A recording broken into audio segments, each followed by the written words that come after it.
কবুতর পালন বর্তমানে একটি লাভজনক ব্যবসা হতে পারে, তবে এটি সঠিক পরিকল্পনা, যত্ন এবং বাজার বিশ্লেষণের উপর নির্ভর করে। আসুন একটি সম্ভাব্য হিসাব কষে দেখি। ১. প্রাথমিক বিনিয়োগ প্রথম ৬ মাসের জন্য। ২. মাসিক আয় ও খরচ ৬ মাস পর সাধারণত একটি জোড়া কবুতর প্রতি মাসে ২-৪টি বাচ্চা দেয়, যা ২-৩ মাসে বিক্রির উপযুক্ত হয়।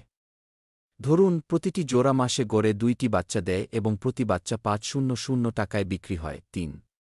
বার্ষিক লাভ ৬ মাস পর কবুতরের সংখ্যা বাড়বে এবং উৎপাদনও দ্বিগুণ হতে পারে। যদি আপনি আরও ১ জোড়া বাড়ান তাহলে কবুতরের বাচ্চাকে সাধারণত পিলা বা ছানা বলা হয়। জন্মের পর কবুতরের ছানারা খুবই নরম ও দুর্বল থাকে এবং এদের শরীরে তুলার মতো হালকা পালক থাকে।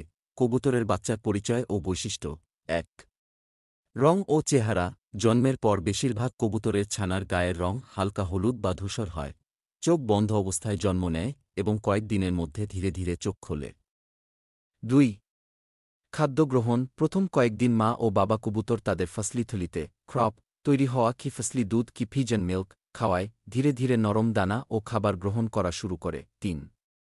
উন্নয়ন দেশি কবুতরের খামার পদ্ধতি ও লাভের হিসাব। দেশি কবুতর পালনের মাধ্যমে ভালো লাভ করা সম্ভব যদি সঠিক পদ্ধতিতে খামার পরিচালনা করা হয়।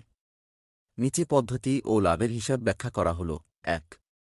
দেশি কবুতর খামারের পদ্ধতি। কবুতরের বাসা ও পরিবেশ। খাঁচার ধরন কাঠ বা লোহার তৈরি খাঁচা ব্যবহার করা যায়, তবে বাঁশের খাঁচাও জনপ্রিয়। পর্যাপ্ত আলো বাতাস, জায়গাটি শুকনো, পরিষ্কার ও আলো বাতাস চলাচলের ব্যবস্থা থাকতে হবে। নিরাপত্তা বিড়াল, চিল বা অন্য শিকারী প্রাণীদের থেকে রক্ষা করতে খাঁচার চারপাশে নেট লাগানো ভালো।